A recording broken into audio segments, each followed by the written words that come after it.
Good morning, colleagues. My name is Mpho Lekgetho. I'm from the Northern Cape province in South Africa. I'm a person living openly with HIV and representing INERELA. INERELA stands for International Network of Religious Leaders Living with HIV or Personally Affected by. It is an honor to be among this panel that discuss the role of faith-based communities in the fight against HIV/AIDS.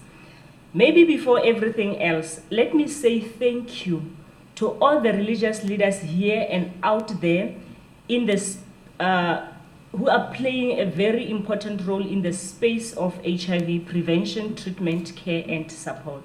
However, there is a lot that needs to be done in order to achieve the set target of 1990 strategies set by the UNAIDS for 2020. The 1990 target that aims to ensure that 90% of people living with HIV will be tested and know their HIV status, and 90% of them will be initiated on treatment, and the other 90% of them will have their viral load suppressed. Let me tell you one thing. Without the involvement of faith-based communities, such strategies are impossible to achieve. Therefore, amongst others, as faith-based communities, we have a role to play, such as demystifying the myth about the origin of HIV. We have heard a lot of stories about how HIV is being transmitted and what people think about the transmission of HIV. So as the faith-based communities, we have a responsibility to correct that, and to also open our churches or faith-based spaces to further spread the message of hope and to the hopeless, and to support HIV testing and counseling services, to provide holistic care, to preach HIV and AIDS prevention messages behind our pulpits, to provide psychosocial support. This could be by establishing support groups within our churches or also adherence clubs within our faith-based spaces, and to further prevent stigmatization by dropping the them and us languages that we are using when we are behind the pulpit, as if it is something that cannot happen, that even us religious leaders can live with HIV. And also to establish kind of food security programs within our faith-based spaces to address challenges of poverty, and as well as to address social responsibility programs to curb social ills and injustices amongst ourselves.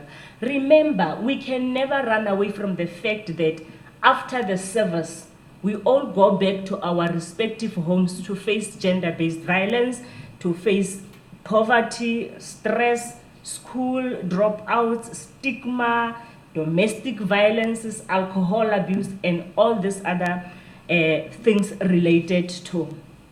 Furthermore, the faith-based community can also look into different topics that are not always addressed in the faith-based community spaces, such as termination of pregnancies, mental health, sex and sexuality, disclosure and acceptance, gender-based violence, like I mentioned, and also sexual reproductive health services, and many others amongst.